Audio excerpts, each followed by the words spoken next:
Yo, what's going on, guys? Welcome back to the channel. As you can tell by the title, it's a video about the H2. Yeah, man, this is just going to be explaining actually the whole backstory of this motorcycle and how I got it for such a cheap price. Yeah, man, let's just hop on it, go for a ride. Fuck it. No point in staying here. Woo!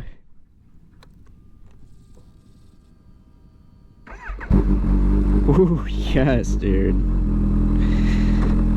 Nice and loud. Just the way you like it. But yeah.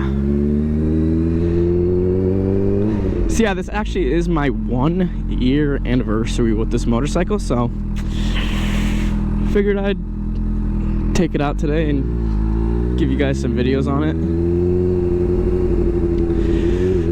But yeah, so I purchased this bike last year in April, and I purchased this motorcycle for $17,500. That's a fairly cheap price for a Ninja H2, especially one that has a full system exhaust and it was tuned and it only had 4,000 miles on the dash.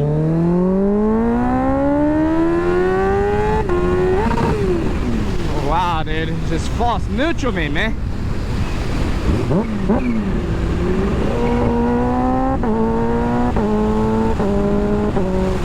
I kind of didn't press up hard enough. It's kind of my fault. Purchased a motorcycle for $17,500. This is a 2015 model. It had 4,000 miles on the dash with a full system exhaust, tuned.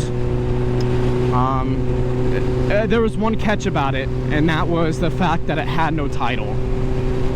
So it was a no title motorcycle. It didn't have a plate, wasn't street legal. It wasn't street legal. Although it's a street legal motorcycle, you have to have it registered and insured, which can't get it registered if you don't have the title for it. I bought the motorcycle because it was just mint, had nothing wrong. I thought it was going to be pretty easy and straightforward to get a title. Turns out that it's pretty difficult to get a replacement title from a bike that is out of state. I actually went around 4 months without getting pulled over, and when I actually did get pulled over, that's when all the shit happened. I got a couple tickets. That's where kind of the clock started ticking and the problem started. Because basically I was told that if I was seen riding the motorcycle without the plate and without the registration, that it would be impounded. So I did get a couple tickets for it, and that's when I started to contact the guy that I bought it from, and I said, yo bro, I got pulled over, I need some information, I need a way to get the title. And this motherfucker left me on scene, bro. So he read my messages, and it was basically my problem now. He basically ghosted me, man. And the dude was super sincere and super nice, and he even bought us a hotel room when we were over there. But after the fact, he was just completely, it was done. No, not a single word from him, and I messaged him about 5 times asking about it, and nothing. My court date for it was in about a month and a half. So now I'm just like, fuck, dude, I got nothing. All I had was a bill of sale from the old owner. So I tried calling that number from the old owner on the bill of sale. Nothing, dude. The phone line was canceled. So I started calling dealerships located where the bike was originally bought. The bike is originally bought in South Dakota. So I started calling dealerships in this small town, and I was like, yo, was there a 2015 Ninja H2 that was ever sold at this place? And nah, and then I basically told the guy my story. I'm like, yo, I'm trying to get a title for this bike that I bought from a dude in Colorado, but it was sold here in South Dakota. And then he goes, well, I personally know a guy who did buy and sell his H2 here. And then I gave the name of the guy that was listed on the bill of sale, and he said, yeah, that's my friend, I personally know him. And I said, dude, perfect, can you give me his phone number so I can get this show on the road? And then he was like, he's like, I can't give you his personal phone number, but I can pass the message along and give and then he took my phone number and was like, I'll have him give you a call and get it sorted out. And I was like, bro, I appreciate that. And then another 2 weeks went by with nothing, no word of anything. So I called that dealership back and explained what had happened. And then they're like, well, I don't know who you talk. I didn't get the guy's name, unfortunately, because I'm a fucking idiot. But yeah, they were like, I really don't know who you're talking about. There's no notes here of anything.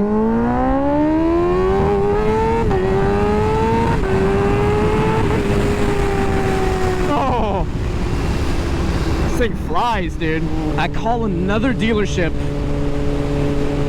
and say the same spiel, same everything, and they go, oh, I actually know the guy. It's a very small town, so everyone kind of knows this dude. That's what I got from it. So this time, the guy gives me his personal phone number that's actually his phone number. But he goes, it's like he's on a business trip right now or something, or he's like on vacation and he won't be able to answer. Be home in like a week, so. But I called the guy, the number, just to like show that I'm trying to reach out so he can call me back.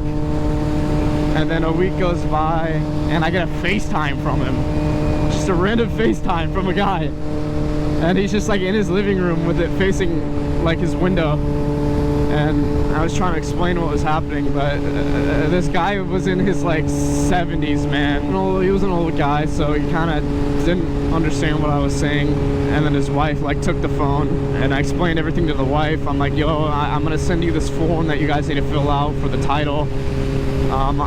Because I bought the guy, and you guys are technically still the original owner, because the guy that I bought it from supposedly lost the title and he never, and it was never put into his name.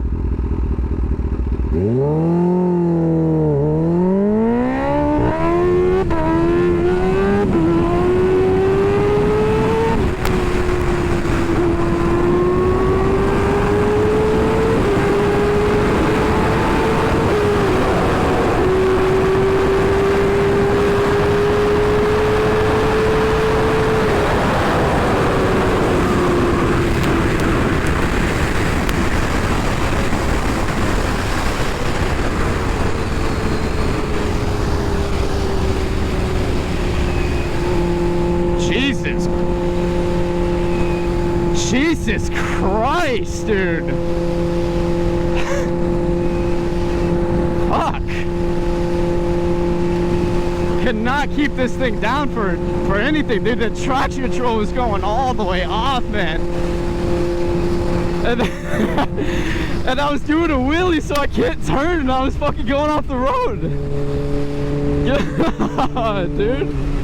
About a week later, she says, hey, they miraculously arrived, and so she gets my address and sends the title over, and boom, I walk out with a nice 2015 H2 for pretty practically dirt cheap. I wouldn't call it like dirt cheap, but I mean $17,500 for an H2 with 4K miles that's tuned and has a full system exhaust is kind of a steal. I mean, that's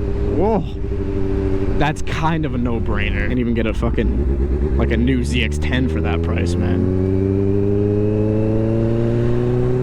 Like my friend's Ducati Super Sport 950 that I bought, it's like a $12,000 motorcycle, and you end up paying like 17 grand for it. It's like, dude, my H2 costs the same. But yeah, man, there you guys have it. That's pretty much the whole backstory on the bike. And those tickets that I got were all fix-it tickets, so the cop actually let me take care of the business and just not have me pay a bunch of fines, you know.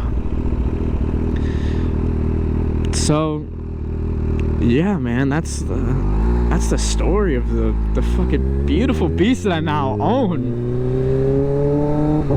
in my name, fully California street legal. And let me know what you guys think. Is $17,000 a steal, or you think it was just like an average deal? And let me know your thoughts on the whole story, man. It was a crazy time, man, because I thought that I was just gonna have to ghost ride this bike, because there wasn't gonna be a way for the title. But you know, fortunately, I was able to find that.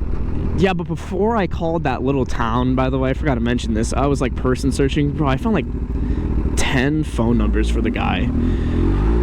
And none of those phone numbers worked. Can I split this? I don't know. It's green anyway. Look at that little bike. Ooh.